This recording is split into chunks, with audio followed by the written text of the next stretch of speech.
जय हिंद। हम बात करेंगे भारत में लेबर लॉज के बारे में। 1919 के पहले भारत में सभी संवैधानिक क्रियाकलाप regulating act 1773, Pitt's India act 1784, charter act और भारत शासन अधिनियम 1858 के अधीन ही होता था। मतलब इनके अलावा कोई भी अलग से लेबर लॉ नहीं बनाया गया था। सबसे पहले 1919 में भारत सरकार अधिनियम द्वारा लेबर लॉ के लिए नीति बनाई गई। लेबर लॉ को 3 श्रेणियों में बांटा गया: संघीय सूची, समवर्ती सूची तथा प्रांतीय सूची। लेबर कॉन्फ्रेंसेस 1943 की अनुशंसा के आधार पर 1944 में लेबर इन्वेस्टिगेशन कमेटी की स्थापना हुई। इसके अनुसार अनुच्छेद 38 में राज्य को लोक कल्याण की अभिवृद्धि के लिए सामाजिक व्यवस्था बनाने का निर्देश दिया जाता है। इसमें सामाजिक, आर्थिक व राजनीतिक न्याय राष्ट्रीय जीवन को प्रभावित करती है। अनुच्छेद 38 डीपीएसपी यानी कि राज्य के नीति निर्देशक तत्वों में शामिल है। हमारे संविधान में 36 से 51 तक, अनुच्छेद 36 से 51 तक नीति निर्देशक तत्व हैं, जिसे डीपीएसपी यानी directive principles of state policy भी कहा जाता है। अनुच्छेद 39 के अनुसार राज्य अपनी नीति इस प्रकार बनाए कि सभी स्त्री पुरुष सभी नागरिकों को समान रूप से जीवन जीने के पर्याप्त साधन प्राप्त हो। भौतिक साधनों का आवंटन सभी में समान रूप से हो। धन तथा उत्पादन के साधनों का संकेंद्रण न हो, ऐसी अर्थव्यवस्था बनाई जाए। स्त्री पुरुष के लिए समान कार्य तथा समान वेतन हो। पुरुष, स्त्री तथा कुमारावस्था के बालकों की शक्ति का दुरुपयोग न हो। बालकों को स्वतंत्र तथा गरिमामय वातावरण में स्वास्थ्य सुविधाएं दी जाए। अनुच्छेद 43 के अनुसार राज्य नियम बनाकर या किसी संगठन की सहायता से किसानों, उद्यमियों तथा मजदूरों को निर्वाह मजदूरी तथा उनका जीवन स्तर ठीक रखने के लिए छुट्टियों को लागू करे तथा सामाजिक व सांस्कृतिक स्थितियों में अपने गुण को निखारने का अवसर दे तथा गांव में कुटीर उद्योगों को बढ़ावा देने का प्रयास करे। अनुच्छेद 43 क के अनुसार राज्य यह सुनिश्चित करे कि किसी उद्योग के प्रबंधन में उसके सभी कर्मचारियों का सहयोग हो, वो भी अपनी भूमिका निभाएं उसके निर्माण में। अनुच्छेद 23 में मानव का दुर्व्यापार तथा बालात श्रम को निषेध घोषित किया गया है। अनुच्छेद 24 के अनुसार किसी भी 14 वर्ष या इससे कम आयु के बच्चे को किसी भी व्यवसाय में काम पर न रखा जाए या फिर किसी जोखिम भरे काम में न लगाया जाए। ये तो थे कुछ अनुच्छेद जो लेबर लॉ के लिए बनाए गए। लेबर लॉ यानी श्रम कानून। भारत में जो भी लेबर काम करती है उनके लिए, एम्प्लॉयर के लिए जो भी उन लेबरों को काम पे रखता है, फैक्ट्रीज़ के मालिकों के लिए तथा सरकार के लिए, इनके बीच के रिलेशन को बनाए रखने के लिए सरकार कुछ लेबर लॉज बनाती है। इन्हें ही लेबर लॉज के नाम से जाना जाता है, यानी श्रम कानून के नाम से जाना जाता है। इनका उद्देश्य यह होता है कि एम्प्लॉयर, एम्प्लॉई तथा ऑर्गेनाइजेशन के बीच एक रिलेशन मेंटेन होकर चले ताकि समानता का भाव बना रहे और ये चेन चलती रहे और किसी के साथ भी अन्याय ना हो। अब अन्याय का मतलब ये है कि जैसे मान लीजिए कोई इंडस्ट्री स्थापित हुई, उसमें कोई लेबर काम कर रहे हैं, तो लेबरों ने अपना यूनियन बना लिया, पैसे ले लिया, काम नहीं किया, तो इससे उस इंडस्ट्री के मालिक को नुकसान होगा। और यदि मान लीजिए मालिक ने लेबरों से ढेर सारा काम करवा लिया, उनकी तनख्वाह नहीं दी या फिर बहुत कम पैसे दिए या फिर ज़रूरत से ज़्यादा काम करवा लिया और ओवर टाइम नहीं दिया, तो इन सब चीज़ों को मैनेज करने के लिए लेबर लॉज की स्थापना की गई ताकि एम्प्लॉयर को भी नुकसान ना हो, इंडस्ट्री के मालिक को भी नुकसान ना हो, ये चेन चलती रहे तथा जो लेबर काम कर रहे हैं उनकी भी सुरक्षा हो सके। इस व्यवस्था को बनाए रखने के लिए कुछ कोड लाए गए। सबसे पहला है कोड ऑन वेजेस बिल, वेतन संहिता विधेयक 2019। अब मैं इसे अपने शब्दों में आपको समझाने की कोशिश करता हूँ। इसकी आवश्यकता इसलिए पड़ी ताकि किसी भी लेबर को एक न्यूनतम वेतन सुनिश्चित किया जाए कि कोई भी व्यक्ति किसी भी पेशे में काम करे, लेबर हो, मजदूर हो, चाहे किसी भी पद पर हो, उसे कम से कम एक नियमित वेतन तो मिलना ही चाहिए। यह विधेयक उन सभी कंपनियों पर लागू होगा, सरकारी हैं, गैर सरकारी हैं, अर्ध सरकारी हैं या फिर निजी हैं। इस विधेयक के तहत सरकार ने 375 रुपये प्रति दिन के हिसाब से मजदूरी तय की थी, जो कि कुछ इलाकों के हिसाब से बहुत ही ज़्यादा है। अब राजस्थान के किसी गांव में ले लीजिए, तो वहाँ पर यदि कोई लेबर कार्य करेगी तो 375 रुपये प्रतिदिन के हिसाब से ये बहुत ज़्यादा है। इसलिए इस पर पुनः विचार किया गया तथा 172 रुपये प्रतिदिन के हिसाब से इसे तय किया गया। अब किसी भी क्षेत्र में किसी भी लेबर को कम से कम 178 रुपये के नीचे कोई भी लेबर नहीं दे सकता। यदि इसके नीचे कोई लेबर देता है तो उस पर वो डायरेक्ट कोर्ट में केस कर सकता है। अब आते हैं सामाजिक सुरक्षा और कल्याण श्रम संहिता 2017। अब जानते हैं इसकी आवश्यकता क्यों पड़ी। इसकी आवश्यकता इसलिए पड़ी क्योंकि जितने भी ऑर्गेनाइज्ड और अनऑर्गेनाइज्ड सेक्टर हैं, सरकारी हैं या फिर प्राइवेट हैं, उन सभी में जितने भी सोशल सिक्योरिटीज़ को लेके लाभ हैं वो 90% लेबर्स को नहीं दिए जाते थे तथा श्रम बाज़ार में बहुत सारी विकृतियाँ फैली हुई है। जैसे किसी भी कंपनी के लेबर को कोई बीमारी हो गई या फिर उसके परिवार में कोई दुर्घटना घट गई तो कंपनी उसकी कोई भी जिम्मेदारी नहीं लेती थी। उसको सिर्फ अपने काम से मतलब है, उसको जितनी सैलरी देनी है उससे मतलब है, उसके आगे कंपनी का लेबर से कोई वास्ता नहीं। इसके अंतर्गत स्थायी, अस्थायी, कैजुअल, कमीशन, औपचारिक, अनौपचारिक, घरेलू, मौसमी सभी लेबर शामिल हैं। मतलब इसका लाभ उन सभी लेबर्स को मिलेगा जो भी किसी ऑर्गेनाइजेशन के लिए चाहे जैसे भी काम करते हो उन्हें सोशल सिक्योरिटी दी जाएगी। सोशल सिक्योरिटी को मायने रखते हुए कंट्रीब्यूशन ऑगमेंटेशन फंड की स्थापना की गई, जिसमें सरकार डायरेक्टली योगदान दे सके ताकि लेबर्स को सोशल सिक्योरिटी प्रोवाइड कराई जाए। अब आगे है व्यावसायिक सुरक्षा, स्वास्थ्य और कार्यस्थल विधेयक 2019। यह विधेयक ऐसे मानक तैयार करता है जो ऐसे कारखानों पर लागू होते हैं जहां कम से कम 10 लेबर भी काम कर रही हो। इसके अंतर्गत फैक्ट्री के मालिक को वहां पर जितनी भी लेबर काम कर रही है उन सबका वार्षिक हेल्थ चेकअप करवाना पड़ेगा और इसका खर्च उसका मालिक उठाएगा। जितने भी लेबर वहाँ पर काम कर रहे हैं उन सभी के लिए एक नियुक्ति पत्र, जिसे जॉइनिंग लेटर कहा जाता है, उसमें उस जॉब और वेतन के बारे में सभी जानकारी दी हो। उसे जितने भी वैधानिक अधिकार जो कि लीगल राइट्स हैं उसके बारे में पूरा जिक्र किया हो, लिखा होना चाहिए। ये अनिवार्य कर दिया गया। यदि कोई व्यक्ति किसी काम को करने के दौरान फैक्ट्री में, इंडस्ट्री में घायल हो जाता है या फिर मर जाता है तो उसे इंश्योरेंस के तौर पर उसका 50% उसके परिवार को दिया जाए। तथा इस विधेयक में सुझाव देने के लिए एक राष्ट्रीय स्तर पर सलाहकार की कमेटी नियुक्त की जाए। इस विधेयक में ये भी कहा गया कि जितने भी लेबर के ठेकेदार हैं, मजदूरों के ठेकेदार हैं, उनके लिए लाइसेंस अनिवार्य कर दिया जाए।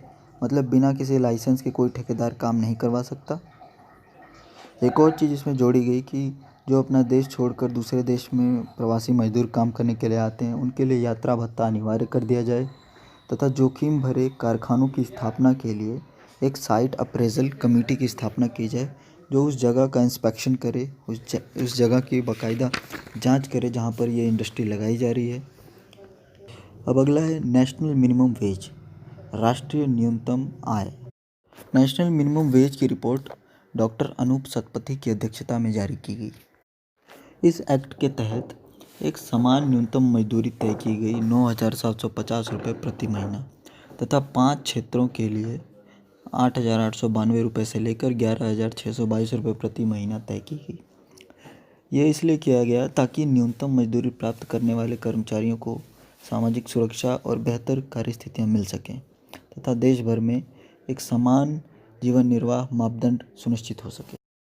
375 रुपये प्रतिदिन के हिसाब से 9,750 रुपये प्रति महीना नेशनल मिनिमम एज, राष्ट्रीय न्यूनतम आय जुलाई 2018 के आधार पर तय की गई। अब इसके बाद आते हैं FTE, फिक्स्ड टर्म एम्प्लॉयमेंट, नियत अवधि रोजगार नियम। इसका सीधा सीधा मतलब है संविदा। संविदा का मतलब आप सभी लोग जानते ही हैं। औद्योगिक नियोजन केंद्रीय संशोधन नियम 2018 ने सभी उद्योगों को निश्चित समय के लिए संविदा श्रमिकों की भर्ती की अनुमति दे दी है। इसका मतलब ये है कि जितने भी प्राइवेट, ऑर्गेनाइज्ड, अनऑर्गेनाइज्ड, सरकारी, अर्ध सरकारी संस्थाएं हैं वे सभी संविदा कर्मियों की भर्ती खुले तौर पर कर सकते हैं और एक निश्चित समय के लिए उन्हें रख सकते हैं। समझते हैं फिक्स टर्म एम्प्लॉयमेंट यानी कि संविदा क्या है। ये एक प्रकार का कॉन्ट्रैक्ट है जो कि कोई भी कंपनी किसी भी वर्कर से करती है और इस कॉन्ट्रैक्ट के तहत कोई भी कर्मचारी कंपनी के रेगुलर पेरोल पर नहीं होता है तथा उसका वेतन उतना ही रहता है जो पहले से तय है तथा एक निश्चित समय तक उतना ही रहता है जो पहले से तय है, उसमें कोई भी बदलाव नहीं होता। ऐसे कर्मचारी उस संस्थान के सभी वैधानिक लाभों के अधिकारी होते हैं, सिर्फ प्रोविडेंट फंड को छोड़कर। फिक्स टर्म एम्प्लॉयमेंट श्रम समवर्ती सूची के अधीन है। और फिक्स टर्म एम्प्लॉयमेंट के लाभ क्या क्या हैं आइए देख लेते हैं। फिक्स टर्म एम्प्लॉयमेंट से आजीविका की सुरक्षा मिली, एम्प्लॉयर को लाभ ज़्यादा मिला जिसके कारण उसके लेबर के प्रति जवाबदेही बढ़ गई। फिक्स टर्म एम्प्लॉयमेंट से अल्पावधि रोजगार जिसे कहते हैं, कम समय के लिए रोजगार, इसमें कमी आई। फिक्स टर्म एम्प्लॉयमेंट से नए नए रोजगारों की उत्पत्ति होने लगी। अब इसकी हानि मतलब इससे नुकसान क्या क्या थे ये देख लेते हैं। सभी व्यापार संघ भर्ती करो और निकालो की प्रक्रिया का विरोध कर रहे हैं क्योंकि इससे ट्रेड यूनियंस का प्रभाव समाप्त हो गया। सरकार ने एम्प्लॉयर को न्यूनतम सुरक्षा नियमों से भी मुक्त कर दिया है। फिक्स टर्म एम्प्लॉयमेंट रोजगार के नियमितीकरण को कमज़ोर बना रहा है तथा इससे लेबर्स का शोषण बहुत तेज़ी से बढ़ रहा है क्योंकि एक निश्चित लेबर के तौर पर उनसे वो सारे काम भी ले लिए जाते हैं जो रेगुलर कर्मचारी करता है, इसलिए ये एक तरह से लेबर्स का शोषण ही है। आइए देखते हैं child labour in India, Bharat में बाल श्रम। अनुच्छेद 24 के अनुसार 14 वर्ष से कम के किसी भी बालक को आप किसी भी ऑर्गेनाइज्ड या फिर अनऑर्गेनाइज्ड किसी भी तरह के सेक्टर में काम पर नहीं रख सकते। एक दंडनीय अपराध है। इसके लिए 50,000 तक का जुर्माना तथा 2 साल तक के लिए कैद हो सकती है। NCLP national child labour plan के तहत 1988 के अंतर्गत श्रमिकों की पहचान की जाएगी तथा जोखिमपूर्ण कार्यों में बालकों की भी पहचान की जाएगी और उनको वहाँ से निकाल कर उनका पुनर्वास किया जाएगा। भारत में बाल श्रम यानी कि बच्चों को काम पर लगाए जाने से रोकने के लिए पेंसिल पोर्टल शुरू किया गया है। इससे उनकी तस्करी भी बहुत हद तक रोकी गई है। इसे रोकने के लिए बाल श्रम निषेध अधिनियम 2016 लाया गया। इसके तहत किसी भी 14 वर्ष से कम किसी भी बालक को किसी भी काम में नहीं लगाया जाएगा तथा 14 से लेकर 18 वर्ष के किसी भी किशोर को, जिसे अडल्ट कहते हैं, उसे किसी भी ऐसे काम में नहीं लगाया जाएगा जहां उसके जान का जोखिम हो।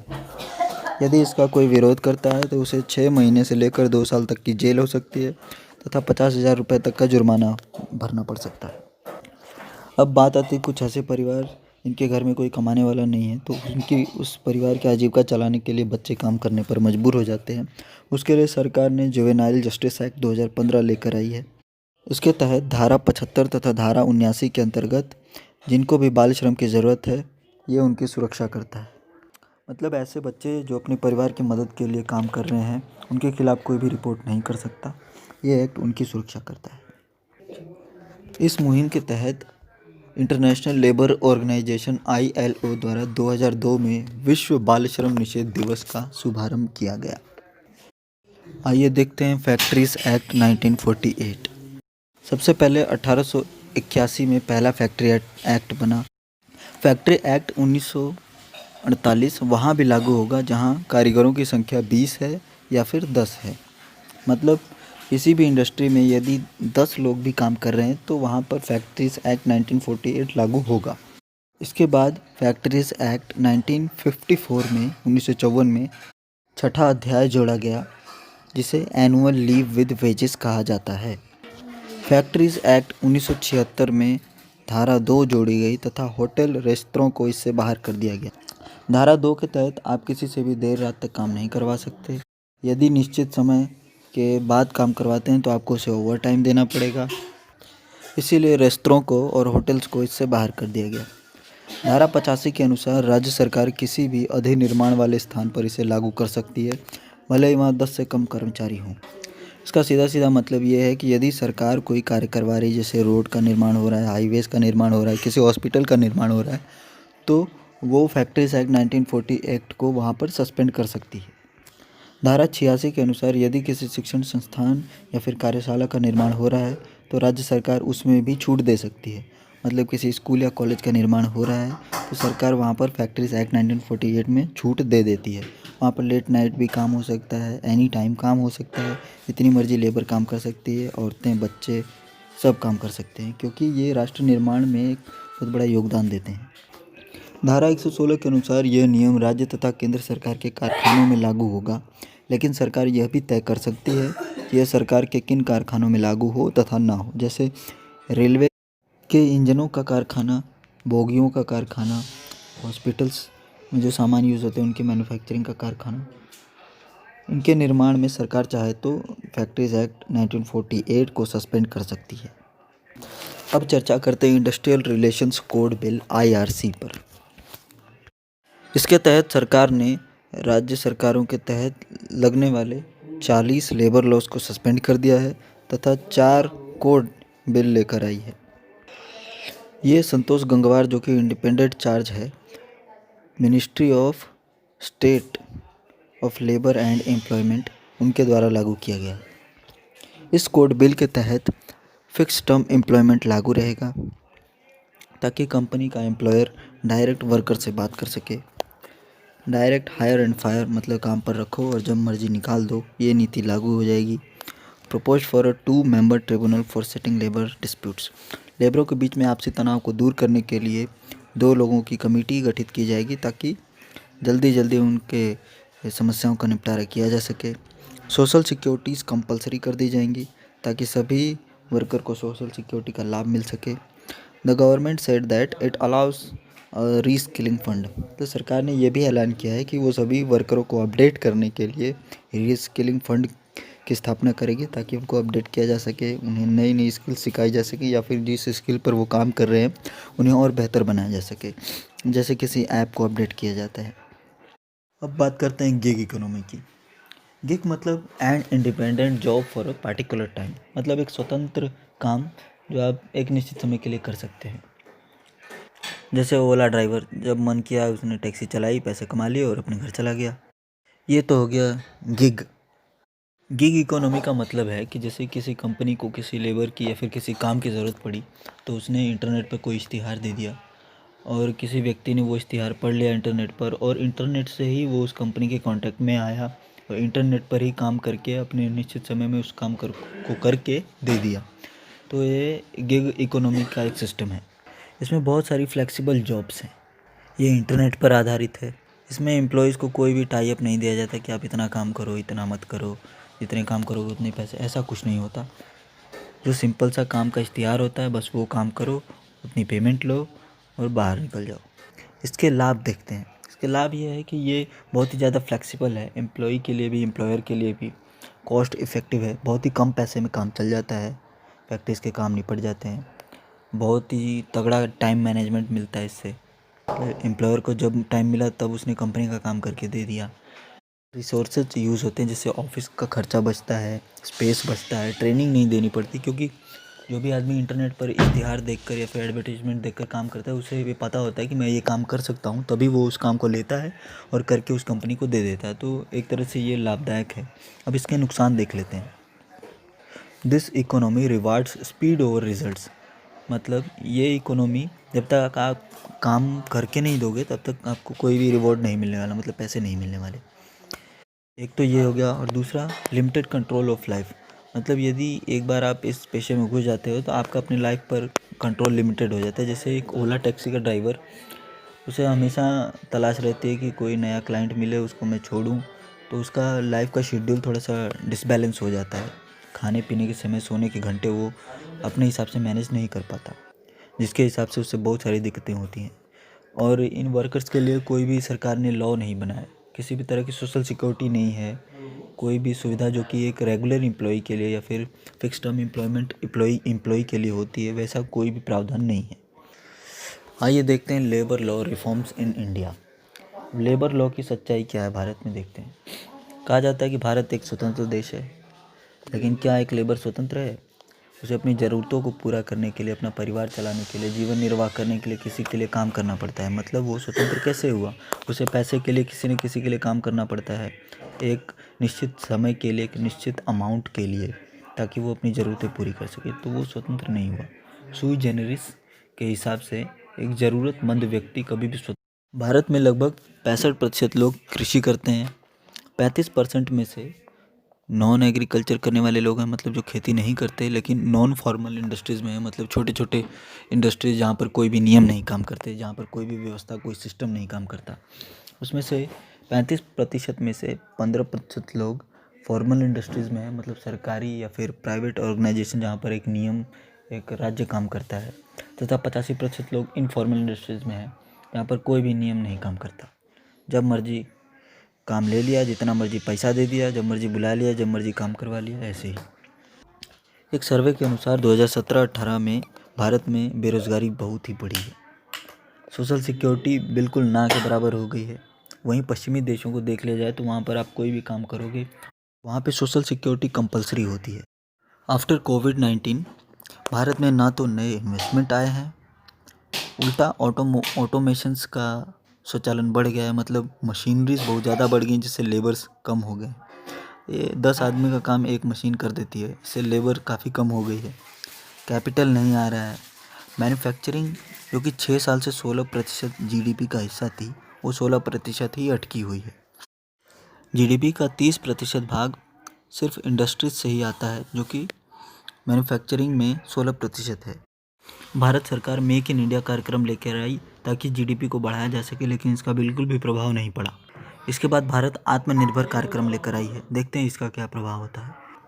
भारत में आईटी सेक्टर्स में 1.5 करोड़ लोग काम करते हैं, जिसमें से 40 लोग आईटी प्रोफेशनल्स हैं और बाकी अनफॉर्मल्स।